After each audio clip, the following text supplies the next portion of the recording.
रात के 8 बजे के करीब एक 35 साल की सुनीता देवी अपने पति मंत्री जी से कहती है कि मेरी एक फ्रेंड का बर्थडे है और मुझे उस बर्थडे में जाना है। मैं 4-5 घंटे में वापस भी लौट आऊंगी। उसका पति मंत्री होता है और ये अपनी पत्नी को मना नहीं कर पाता है और फिर कहता है कि ठीक है, तुम गाड़ी लेकर के जाओ और फिर 4-5 घंटे में जल्द से वापस भी आ जाना। दोस्तों, भारती देवी गाड़ी उठाती है और अपनी फ्रेंड की बर्थडे के लिए वो निकल जाती है। लेकिन वो अपने फ्रेंड की बर्थडे में नहीं जाती है, बल्कि वो एक होटल में पहुंच जाती है और वहां पर वो एक कमरा बुक करती है और कमरा बुक करने के बाद वो उस कमरे के बेड पर जा करके लेट जाती है। उसके बाद वो अपने नौकर सुनील को फोन करती है और उसे कहती है कि 10 मिनट के अंदर अंदर तुम फला जगह पर एक होटल है तो वहां पर आ जाओ और ये कमरा नंबर ये है तो तुम उसमें, मैं तुम्हारा उसमें इंतजार कर रही हूँ। जो सुनील होता है वो 10 मिनट के अंदर अंदर उस होटल में पहुंच भी जाता है। कमरे का जो गेट होता है उस पर वो दस्तक देता है। अब जो सुनीता देवी जब अंदर से गेट खोलती है तो उसका जो नौकर सुनील होता है वो अपनी मालकिन को जब देखता है तो उसकी आंखें जो है वो फटी की फटी रह जाती है, क्योंकि उसकी मालकिन ने मात्र अपने शरीर पर 2 ही कपड़े पहन रखे थे। अब सुनीता देवी अपने नौकर का हाथ पकड़ती है और उसे अंदर लेकर के चली जाती है। वहां पर जाने के बाद उसके शरीर पर जो बचे खुचे कपड़े थे वो भी उसे उतारने लगती है और फिर उसके बाद इन दोनों के बीच में जो कुछ भी होता है दोस्तों, वो वाकई में हैरान कर देने वाला था। ये कहानी ही बड़ी अजीब है और बहुत ही ज्यादा रहस्यमय कहानी है दोस्तों। इस कहानी के, इस घटना के अंत में जो कुछ भी होता है वो वाकई में बहुत भयानक होता है। जब आप इस कहानी के बारे में जानेंगे तो वाकई में आपको भी यकीन नहीं होगा। तो बस आप इस कहानी के अंत तक बने रहिएगा और हमारी आप लोगों से बस एक छोटी सी रिक्वेस्ट है कि अगर आपने अभी तक हमारे चैनल को सब्सक्राइब नहीं किया है तो सब्सक्राइब जरूर कर लीजिएगा, वीडियो को एक लाइक जरूर कर दीजिएगा। और हाँ दोस्तों, आप हमारी वीडियो कहाँ से देख रहे हैं कमेंट करके जरूर बताइएगा। दोस्तों, आज मैं उन सभी दोस्तों के नाम भी लेने वाली हूँ जिन्होंने हमारे वीडियोस पर, पिछली वीडियोस पर कमेंट किया है। तो दोस्तों बने रहिए, आप सभी दोस्तों का मैं वीडियोस के अंत में नाम लूंगी। तो चलिए दोस्तों, अब कहानी की शुरुआत करते हैं। दोस्तों, इस सच्ची कहानी की शुरुआत होती है मध्य प्रदेश के भोपाल शहर से और इसी शहर के अंतर्गत एक गाँव आता है और उसी गाँव की ये घटना है। वहां पर एक 50 साल का एक मंत्री रहा करता था जिसका नाम हरकेश था, जो कि पहले मंत्री पद पर रह चुका था और आज के समय में वो अपने घर पर अकेला रहता था। जब वो मंत्री पद पर था तो उस समय उसने बहुत ज्यादा पैसा कमाया था, काफी प्रॉपर्टी कमाया था और काफी मान सम्मान, इज्जत, शोहरत सब कुछ कमाया था। उसके मंत्री जी के 2 बेटे होते हैं और दोनों ही बेटे जवान होते हैं और दोनों की ही शादी हो चुकी थी, लेकिन वो अपनी अपनी पत्नी के साथ कनाडा में शिफ्ट हो चुके थे। मंत्री की पत्नी नहीं थी क्योंकि 5 साल पहले उसकी पत्नी का एक बीमारी की वजह से देहांत हो चुका था। अब मंत्री जी जो थे वो घर पर अकेला रहा करते थे। उसको अकेलापन बहुत ज्यादा महसूस होने लगा था। उसके अंदर जो जो जरूरत थी वो पूरी ही नहीं हो पा रही थी। अब वो अपनी इस जरूरत को वो पूरा करे तो कैसे करे।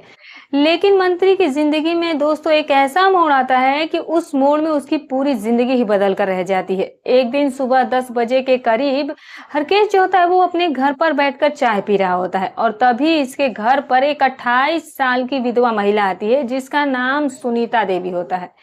सुनीता जो थी वो विधवा थी, लेकिन वो दिखने में काफी ज्यादा खूबसूरत थी। सुनीता देवी मंत्री साहब से कहती है कि मंत्री साहब, मेरे पास कोई काम धाम नहीं है, मैं एक बेहद गरीब औरत हूँ और मैं विधवा औरत भी हूँ। मेरा पति भी इस दुनिया में नहीं है और मेरा एक 5 साल का बेटा भी है। मैं अपने बेटे की गुजर बसर नहीं कर पा रही हूँ, उसका पालन पोषण में ढंग से नहीं कर पा रही हूँ। तो इसीलिए मैं आपके घर पर आई हूँ कि आप मुझे कोई काम दे दीजिए। लोगों से आपके बारे में सुना है कि आप बहुत बड़े दिल वाले हैं। अगर आपके घर में कोई काम हो, खाना बनाने का, साफ सफाई का, तो मुझे रख लीजिए साहब, मैं आपका हर काम मन लगा करके करूंगी। उसकी आवाज में एक दर्द था, एक सच्चाई थी। हरकेश ने उसे ऊपर से नीचे तब देखा। वो गरीब और मजबूर थी, लेकिन दिखने में काफी ज्यादा खूबसूरत थी। उसकी आंखों में कशिश थी। मंत्री जी का दिल पसीज गया। उन्हें उसमें अपनी जरूरत का हल भी नजर आने लगा। घर में कोई रहेगा तो उनका अकेलापन भी नहीं समझ पाएंगे और इस बेचारी का भी भला हो जाएगा। ठीक है, और ये बात उसने गहरी सांस लेकर कहा कि तुम कल से काम पर आ सकती हो। घर की साफ सफाई और घर के खाना बनाने का काम तुम्हारा है। तनख्वाह दो जो तुम बोलो। सुनीता के आंखों में आंसू आ गए। उसने तुरंत मंत्री जी के पैर छू लिए और उनसे वो कहने लगी कि आपने आज मेरे ऊपर बहुत बड़ा एहसान किया है। अगर आप आज मुझे काम पर नहीं रखते तो पता नहीं मेरी जिंदगी में क्या होता, मैं अपने बच्चे को कैसे पालती, उसे कैसे उसका लालन पालन करती। उसने तुरंत मंत्री जी के पैर पकड़ लिए और कहा कि साहब आप मेरे लिए भगवान हैं, तनख्वाह जो आप देंगे मुझे वो मंजूर होगा। उस दिन के बाद से सुनीता रोज सुबह आती और शाम के 5 बजे तक वो घर का सारा काम निपटा करके चली जाती थी। उसके आने से घर में रौनक आ गई थी। अब घर से सुबह शाम ताजे खाने की खुशबू आती, हर चीज अपनी जगह पर साफ सुथरी मिलती थी। सुनीता बहुत मेहनती थी और उससे भी ज्यादा वो समझदार थी। वो मंत्री की हर छोटी बड़ी जरूरत का ख्याल रखती थी। कब उन्हें चाय चाहिए, कब उन्हें दवाई लेनी है, कौन से उन्हें कपड़े पहनने हैं, वो सब कुछ बिना कहे ही समझ जाती थी। मंत्री जो था वो अब सुनीता के हाथ का बना खाना खाते और फिर उसकी बातें सुनते। वो अक्सर ही अपने बेटे के बारे में बताती थी, अपनी गरीबी के बारे में रोना रोती थी। मंत्री जी उसे दिलासा दिया करते थे। धीरे धीरे उनके बीच एक अनकहा रिश्ता बनने लगा। हरकेश को उसकी मौजूदगी की आदत हो गई थी। जिस दिन वो नहीं आती उन्हें बेचैनी होने लगती थी। वो उसकी सादगी और उसकी सेवा पर पूरी तरह से लट्टू हो चुके थे। लगभग 2 महीने गुजर गए। इन 2 महीनों में सुनीता ने हरकेश का दिल जीत लिया था। वो सिर्फ अब एक नौकरानी नहीं बल्कि उस घर की वो अब जरूरत बन चुकी थी। एक शाम जब सुनीता काम खत्म करके जाने लगी तो हरकेश ने उसे रोका। कहा कि सुनीता बैठो, तुमसे कुछ बात करनी है। सुनीता सहम कर सोफे के कोने पर बैठ गई। हरकेश उसके सामने वाली कुर्सी पर बैठा और बोला कि देखो सुनीता, जब से तुम आई हो ये घर फिर से घर लगने लगा है। तुमने मेरी बहुत सेवा की है और मैं तुम्हारी सेवा से बहुत खुश हूँ। मैं एक बात कहना चाहता हूँ, प्लीज गलत मत समझना। सुनीता चुपचाप नजरें झुकाए सुनती रही। देखो, तुम भी अकेली हो और मैं भी अकेला हूँ। तुम्हारी भी एक जिंदगी है, जरूरतें हैं, मेरी भी यही चीजें हैं। मैं चाहता हूँ कि तुम मुझसे शादी कर लो, तुम इस घर की मालकिन बन करके रहो। मेरी जो भी प्रॉपर्टी है वो सब कुछ तुम्हारा होगा। हम दोनों एक दूसरे का सहारा बन जाएंगे और बाकी की जिंदगी जो है वो बहुत अच्छे से कट जाएगी। सुनीता ने जैसे ये बात सुनी उसके कानों को यकीन नहीं हो रहा था। उसकी आंखों के सामने एक झटके में उसकी सारी गरीबी, सारी मुश्किलें उसकी दूर होती हुई नजर आ रही थी। मंत्री साहब, इतना पैसा, इतना बड़ा घर, गाड़ी, नौकर चाकर, ये तो उसने कभी सपने में भी नहीं सोचा था। उसे हरकेश की उम्र या फिर उसके बूढ़े शरीर से उसे कोई लेना देना नहीं था। उसे तो बस एक सुनहरा भविष्य दिख रहा था। उसे लगा कि उसके बंद पड़े किस्मत का ताला आज खुलने वाला है। उसने शर्माने का नाटक करते हुए धीरे से हाँ कह दिया। अगले ही हफ्ते शहर के एक छोटे से मंदिर में कुछ गिने चुने लोगों की मौजूदगी में हरकेश और सुनीता ने शादी कर ली। सुनीता अब उस घर की मालकिन बन चुकी थी। उसकी जिंदगी 180 डिग्री घूम गई थी। कहाँ वो फटे पुराने कपड़े पहनती थी और कहाँ आज उसके पास महंगी साड़ियों और गहनों की अलमारियां भरी पड़ी थी।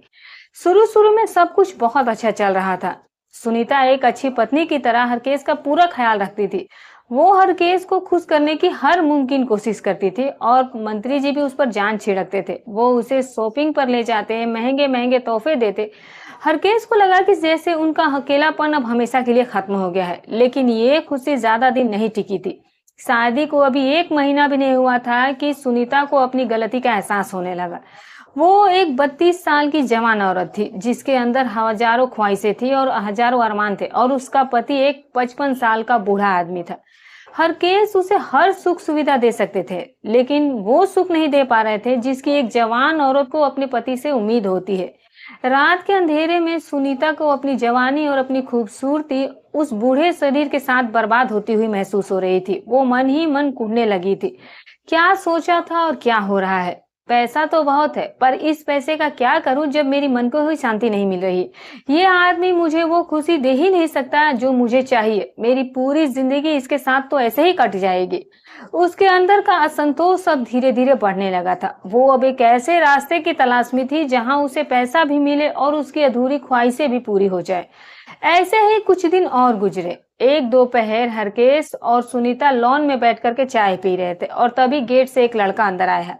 उम्र उसकी लगभग 22-23 साल की रही होगी। लंबा कद, करीब 6 फुट चौड़ा सीना और चेहरे पर गजब की मासूमियत। वो सीधा आया और मंत्री जी के पैरों में गिर पड़ा और रोने लगा। मंत्री साहब, मेरा नाम सुनील है, मैं बहुत गरीब हूँ साहब। मेरे ऊपर 3 बहनों की शादी की जिम्मेदारी है। घर में कमाने वाला मैं अकेला हूँ। मुझे कोई भी काम दे दीजिए साहब, मैं आपका हर काम करूंगा। झाड़ू पोछा, गाड़ी साफ करना, बाजार का काम, कुछ भी करवा लीजिए, बस मुझे एक नौकरी दे दीजिए। हरकेश को उस पर तरस तो आया, लेकिन घर में पहले से ही काम करने वाले थे। उन्होंने कहा कि देखो बेटा, हमारे घर पर अभी ऐसे किसी काम की जरूरत नहीं है, तुम कहीं और कोशिश कर लो। हरकेश ने तो मना कर दिया, लेकिन सुनीता की नजरें तब से उसी पर टिकी हुई थी। उसकी जवान और गठीले शरीर को देखकर सुनीता के अंदर एक अजीब सी लहर दौड़ गई थी। उसे साहिल में वो सब कुछ नजर आ रहा था जो उसे अपने पति में नहीं मिलता था। वो तुरंत अपने पति को समझाने लगती है कि सुनिए जी, आप मना क्यों कर रहे हैं? लड़का जो है वो कितना परेशान लग रहा है और हमें एक भरोसेमंद आदमी की जरूरत तो है ही। बाजार के छोटे मोटे काम, गाड़ी की साफ सफाई, बगीचे की देखभाल, ये सब कुछ ये कर लेगा। घर का लड़का रहेगा तो हम लोग भी बेफिक्र रहेंगे। 10-12 हजार रुपए ही तो देने पड़ेंगे, रख लेते हैं इसे भी। सुनीता ने इतने प्यार से कहा कि हरकेश अपनी नई नवेली पत्नी की बात नहीं टाल सका। उन्होंने सोचा है कि सुनीता खुश रहेगी तो मैं भी खुश रहूंगा। उन्होंने सुनील को काम पर रख लिया। उसे घर के पीछे बना सर्वेंट क्वार्टर भी रहने के लिए दे दिया गया। सुनील के आने से सुनीता की दुनिया ही बदल गई थी। अब उसकी सुबह साहिल मतलब सुनील को देखने से होती और रात उसके ख्यालों में गुजरती थी। उसकी गंदी नजर अब हर वक्त सुनील पर ही रहती थी। वो जानबूझकर ऐसे काम बताती थी जिसमें कि सुनील को झुकना पड़े या मेहनत करनी पड़े, ताकि वो उसकी शरीर को निहार सके। वो अक्सर ही उससे बात करने के बहाने ढूंढती थी। कभी किचन में पानी पीने के बहाने आती तो कभी बगीचे में टहलने के बहाने आती। वो उसे देख करके मुस्कुराया करती थी, अजीब अजीब इशारे करती थी। सुनील, तुम बहुत मेहनती हो, तुम तो बिल्कुल ही हीरो के जैसे दिखते भी हो। सुनील एक सीधा साधा लड़का था। शुरू में तो उसे कुछ समझ नहीं आया। वो अपनी मालकिन के इस बर्ताव से घबराता था, लेकिन वो ये भी देख रहा था कि उसकी मालकिन जवान और बेहद ही खूबसूरत है। धीरे धीरे वो भी उसकी तरफ आकर्षित होने लगा। वो जानता था कि ये गलत है, पर गरीबी और जवानी इंसान को अक्सर ही गलत रास्ते पर ले ही जाती है। सुनीता की दुनिया बाहर से जितनी चमकदार और भव्य दिखती थी, अंदर से उतनी ही खोखली और वीरान थी। हरकेश, उसके पति, एक ऐसे जौहरी थे जिन्हें अपनी बेशकीमती रगीनी से तो प्यार था, लेकिन उस संगमरमर की गुड़िया की कोई कद्र नहीं थी जो उनके पास थी, जो उनके साथ थी। वो उसे बेहद मानते जानते बहुत थे, लेकिन फिर भी कोई ऐसी जरूरत थी जो वो उसकी पूरी नहीं कर पा रहे थे, और यही चीज सुनीता को खाए जा रही थी। अब जो शादी के कई साल बीत चुके थे, लेकिन सुनीता के लिए हरकेश का स्पर्श हमेशा ही एक औपचारिकता से ज्यादा कुछ नहीं रहा। वो एक पत्नी थी, पर प्रेमिका होने का एहसास उसके लिए अनछुआ ख्वाब था। उसका दिल प्यार के 2 बोल सुनने के लिए तरस रहा था, एक ऐसे आलिंगन के लिए तड़पता था जिसमें सिर्फ अधिकार नहीं बल्कि अपनापन भी हो। उसका आलीशान घर, जो किसी महल से कम नहीं था, उसके लिए एक सोने का पिंजरा बन चुका था। दिन नौकर चाकर की चहल पहल में तो कट जाता, लेकिन रात किसी सजा की तरह लंबी और अकेली होती थी। वो अक्सर ही खिड़की के पास बैठ करके घंटों आसमान के चांद को निहारती और सोचती कि क्या उसकी जिंदगी में भी कभी प्यार की चांदनी खिलेगी। इसी वीराने में एक ताजी हवा के झोंके की तरह सुनील आया था। वो सिर्फ एक नौकर नहीं था, उसकी आंखों में एक अजीब सी कशिश थी, एक भोलापन था जो सुनीता को अपनी ओर खींचता था। जब वो आस पास होता तो सुनीता को अपने अंदर एक भूली बिसरी धड़कन सी महसूस होती थी। वो जानबूझकर उसे छोटे छोटे कामों के लिए उसे बुलाया करती थी, सिर्फ उसकी आवाज सुनने के लिए, उसकी एक झलक पाने के लिए। कभी पर्दा ठीक करने के बहाने तो कभी पानी लाने के बहाने उसकी आंखें बस सुनील को ही ढूंढती रहती थी। सुनील भी अपनी मालकिन के इस बदलते हुए व्यवहार से अनजान नहीं था। वो उनकी आंखों में अपने लिए एक अजीब सी चमक देखता था, एक ऐसा भाव जिसे वो नाम तो नहीं दे पाता पर महसूस जरूर करता था। सुनीता का दुखी चेहरा, उनकी उदास आंखें और उनकी अनकही तड़प सुनील के भी दिल में एक अजीब सी बेचैनी पैदा करती थी। वो अपनी हैसियत जानता था, जमीन और आसमान का ये फर्क उसे अपनी सीमाओं का एहसास कराता रहता था। फिर भी उसके दिल के किसी कोने में एक नन्ही सी उम्मीद पल रही थी। सुनीता, मुझे एक जरूरी मीटिंग के लिए बाहर दिल्ली जाना पड़ा 5 दिन के लिए, तो मुझे कल सुबह ही निकलना होगा, तो तुम अपना ख्याल रखना और घर का भी ख्याल रखना। हरकेश के ये शब्द सुनीता के कानों में किसी संगीत की तरह पड़े थे। एक पल को तो उसे यकीन ही नहीं हुआ। 5 दिन, पूरे 5 दिन बिना किसी बंदिश के, बिना किसी के नजरों के, ये ख्याल ही उसके अंदर सिहरन पैदा कर गया। उसके मन में आशा और उत्साह के लड्डू फूटने लगे, लेकिन उसने बड़ी ही कुशलता से अपने चेहरे पर एक झूठी उदासी का नकाब ओढ़ लिया। अरे, आप चले जाएंगे तो फिर मेरा मन कैसे लगेगा, उसने अपनी आवाज में बनावटी दर्द घोलते हुए कहा। पर काम जरूरी है तो जाइए, मैं सुनील को बोल दूंगी, वो घर का पूरा ध्यान रखेगा। सुनील का नाम उसकी जुबान पर ऐसे फिसला जैसे कि वो बरसों से इसी पल का वो इंतजार कर रही हो। अगली सुबह जैसे ही हरकेश की गाड़ी गेट से बाहर निकली, सुनीता ने एक गहरी और आजाद सांस ली। आज ये सिर्फ एक घर नहीं बल्कि उसका आसमान था और वो अपनी मर्जी की मालिक थी। आज उसे कोई रोकने टोकने वाला नहीं था, कोई उसकी हंसी पर सवाल उठाने वाला नहीं था। उसने अपनी पसंदीदा साड़ी पहनी, बालों को खुला छोड़ा और पूरे घर में ऐसे घूमी कि जैसे कोई पंछी पहली बार अपने पंख फैला रहा हो। सारा दिन एक अजीब सी बेचैनी और एक मीठे इंतजार में बीता था। घड़ी की सुइयां आज उसे किसी दुश्मन की तरह लग रही थी, जो कि आगे बढ़ने का नाम ही नहीं ले रही थी। वो बस किसी तरह रात होने का इंतजार कर रही थी, एक ऐसी रात जो शायद उसकी जिंदगी की सबसे हसीन रात होने वाली थी। शाम ढल चुकी थी और रात अपनी काली चादर फैला रही थी। करीब 8:30 बजे जब सुनील अपना काम खत्म करके अपने कमरे की ओर जाने लगा तो सुनीता की मखमली आवाज ने उसके कदमों को रोक लिया। सुनील, सुनो। उस आवाज में एक अजीब सा जादू था, एक निमंत्रण था जिसे अनसुना करना नामुमकिन था। सुनील का दिल जोरों से धड़कने लगा। वो मुड़ा और सुनीता के सामने आकर के खड़ा हो गया। जी मालकिन। सुनीता ने अपनी आंखों में एक मासूमियत का समुंदर भर लिया और फिर वो बोली कि आज साहब घर पर नहीं है, मुझे ऐसे इतने बड़े घर में अकेले डर लगता है सोने में, तो तुम ऐसा करो कि तुम आज यहीं बाहर वाले कमरे में सो जाओ।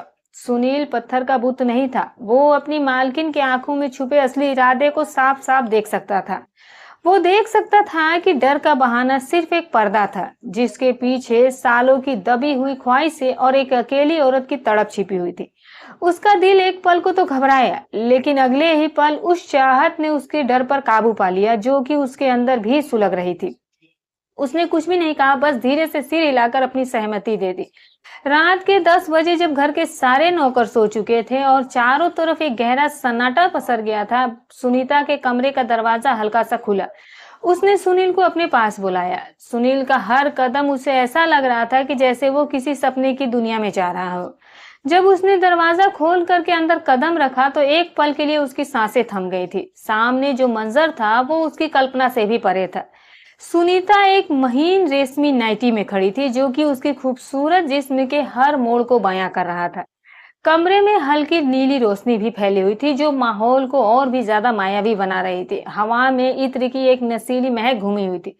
आज सुनीता किसी मालकिन की तरह नहीं बल्कि स्वर्ग से उतरी किसी अप्सरा की तरह लग रही थी। इतना हसीन, इतना मुकम्मल हुस्न सुनील ने अपनी जिंदगी में पहले कभी नहीं देखा था। सुनीता के होठों पर एक दिलकश मुस्कान उभरी।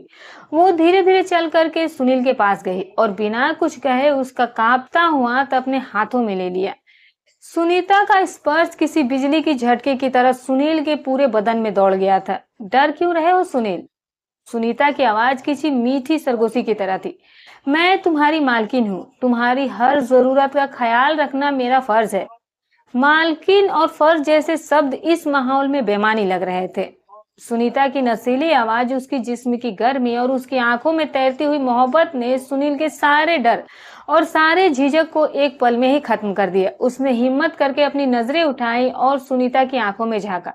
आज उन आंखों में हुक्म नहीं बल्कि एक गहरी प्यास थी, एक इंतजार था।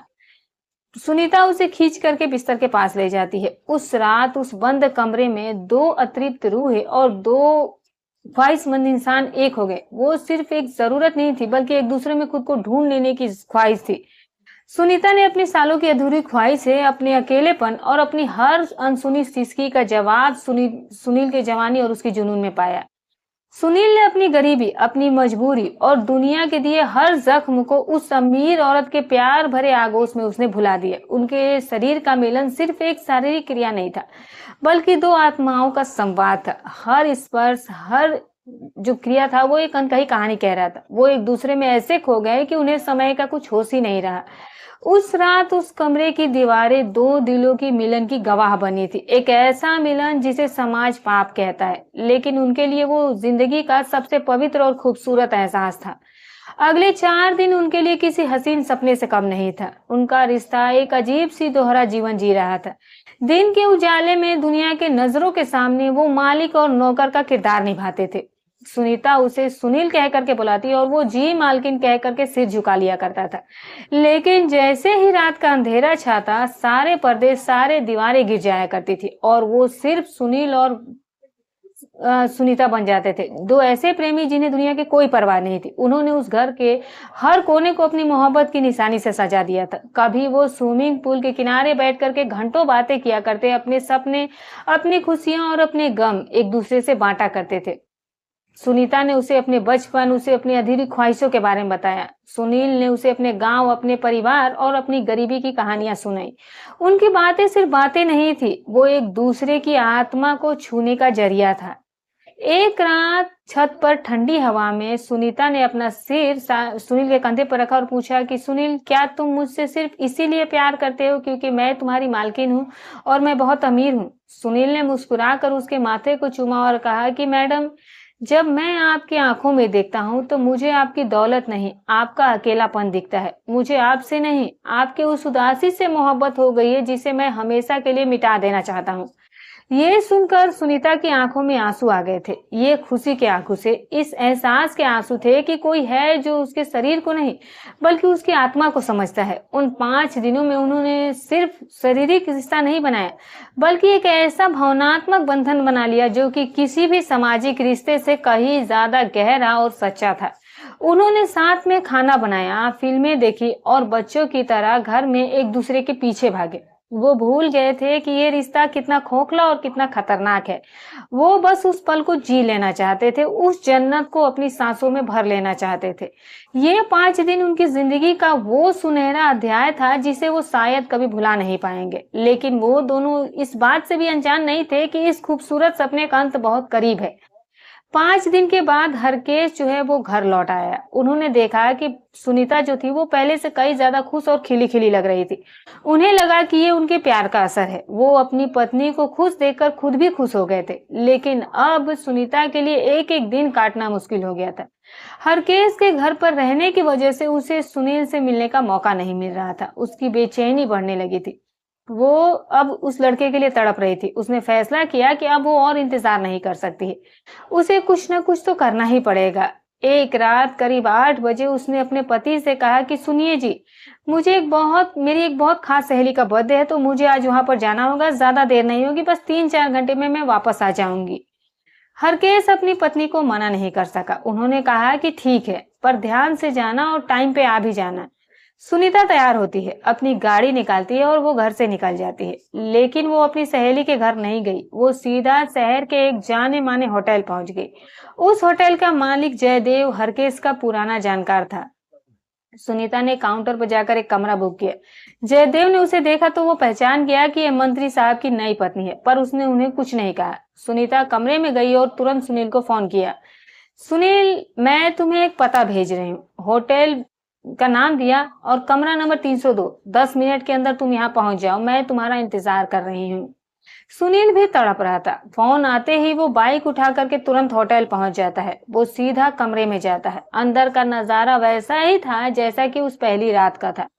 सुनीता उसका इंतजार कर रही थी और फिर से दोनों के बीच में वही गुनाह का खेल शुरू हो गया। वो दोनों अपनी ही दुनिया में इतने ज्यादा खो गए थे कि उन्हें आने वाले तूफान का कोई अंदाजा नहीं था।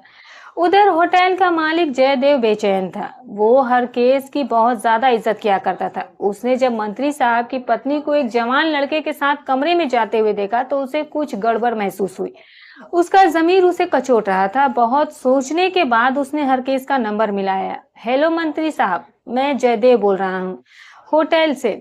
तो बोलता है कि हाँ बोलो, क्या बात है, सब ठीक है? तो हरकेश ने जब पूछा तो जयदेव ने कहा कि साहब एक बहुत अजीब बात है, पता नहीं मुझे आपके बतानी चाहिए या नहीं। आपकी पत्नी सुनीता जी अभी मेरे होटल में है और उनके साथ एक जवान लड़का भी है, वो दोनों कमरा नंबर 302 में है। ये सुनते ही हरकेश के पैरों के नीचे से जमीन खिसक जाती है। उनके कानों में जैसे किसी ने पिघला हुआ शीशा डाल दिया हो। उनका खून खौल उठा। क्या बक रहे हो तुम्हें कुछ समझ में आ रहा है? तुम्हें कोई गलतफहमी हो गई है? तो कहता है कि नहीं साहब, मैंने अपनी आंखों से देखकर ही बोला है, आप चाहे तो आप खुद भी आकर देख सकते हैं। हरकेश का गुस्सा 7वें आसमान पर था। उन्होंने फोन काटा, गाड़ी की चाबी उठाई और तूफान की तरह वो होटल की तरफ बढ़ चले। उनके दिमाग में बस एक ही बात घूम रही थी कि धोखा। वो होटल पहुंचे, जयदेव उनका इंतजार ही कर रहा था। हरकेश ने उसे साथ लिया और सीधा कमरा नंबर 302 के दरवाजे पर जा पहुंचा। उन्होंने दरवाजा नहीं खटखटाया, बल्कि अपनी पूरी ताकत से दरवाजा को एक लात मारी। दरवाजा धड़ाम से खुल गया। अंदर का नजारा देखकर हरकेश की दुनिया ही उजड़ गई थी। उनकी पत्नी उनके ही नौकर सुनील के साथ बिस्तर पर आपत्तिजनक हालत में थी। दोनों उन्हें देखकर ऐसे चौंके जैसे उन्होंने कोई भूत देख लिया हो। हरकेश एक घायल शेर की तरह उन पर झपटे। उन्होंने सुनील को बिस्तर से खींच करके नीचे गिराया और उसे लात घूंसों से पीटना शुरू कर दिया। और फिर अपनी पत्नी की तरफ मुड़े और उसके गाल पर एक जोरदार तमाचा मारा। चुड़ैल, तूने मुझे धोखा दिया है। मैंने तुझे इज्जत दी, इस घर की मालकिन बनाया और तूने मुझे ये सिला दिया। होटल में हंगामा मच जाता है। हरकेश ने तुरंत पुलिस को फोन कर दिया और कुछ ही देर में पुलिस आ गई और सुनील और सुनीता को दोनों को ही उस शर्मनाक हालत में गिरफ्तार करके थाने ले गई। अंजाम, पहले तो पुलिस ने दोनों की अच्छे से खातिरदारी की और फिर उन्हें जेल भेज दिया गया। हरकेश सब पूरी तरह से टूट चुका था। उनका विश्वास, उनका प्यार, सब कुछ एक पल में खत्म हो गया था। 3 महीने बाद उन्होंने अपनी पत्नी को तलाक दे दिया। सुनीता का भी सब कुछ छीन गया, इज्जत, पैसा, घर और सब कुछ। वो अपनी एक गलती और अपनी हवस की वजह से अर्श से फर्श पर आ गिरी थी और हरकेश वो वापस अपनी उसी अकेली जिंदगी में लौट आए थे। उनका घर अब पहले से भी ज्यादा सूना और भयानक लगता था। उन्होंने एक साथी की तलाश में गलती की थी और उस गलती की सजा अब उन्हें उम्र भर काटनी थी। वो अक्सर सोचते कि काश उन्होंने उस दिन सुनीता पर तरस नहीं खाया होता। लेकिन अब पछताने से क्या होता, जब जिंदगी का सबसे खूबसूरत सपना सबसे भयानक बुरे सपने में बदल चुका था। दोस्तों, ये थी आज की सच्ची घटना। आपको कैसी लगी कमेंट करके जरूर बताइएगा। इस घटना को सुनाने का हमारा उद्देश्य किसी की भावनाओं को ठेस पहुंचाना नहीं है, बल्कि आपको जागरूक और सतर्क करना है ताकि आप ऐसी घटनाओं से खुद को बचा सके और समय रहते सही निर्णय ले सके। तो फिर मिलूंगी एक और नई कहानी के साथ, लेकिन उससे पहले मैं अपने उन सभी दोस्तों को नाम लेना चाहूंगी जिन्होंने हमारे वीडियोस पर कमेंट किया। तो चलिए दोस्तों, आप सभी का नाम ले देती हूँ। तो सबसे पहला नाम है साहब सिंह सरदार जी बिजनौर से, सत्यदेव यादव जी सिद्धार्थ नगर यूपी से, चनन राम जी गुड़गांव से, दीपक कुमार जी उत्तर प्रदेश से, राम प्रताप चौहान जी देवरिया उत्तर प्रदेश से, जगदीश शर्मा जी राजस्थान से, रामदास राजपूत जी फिरोजाबाद यूपी से, अशोक दास जी समस्तीपुर बिहार से, रमेश जी दिल्ली से और प्रमोद कुमार जी बिहार बक्सर से। बाकी भी और सारे दोस्तों के नाम है जो मैं आने वाली वीडियोस में लूंगी। तो दोस्तों, ऐसे ही आप हमारे वीडियोस को लाइक करते रहिए, सपोर्ट करते रहिए और कमेंट करना बिल्कुल मत भूलिएगा दोस्तों। तो फिर मिलूंगी कल एक और नई सच्ची अच्छी कहानी के साथ। तब तक अपना और अपने परिवार का ख्याल रखें।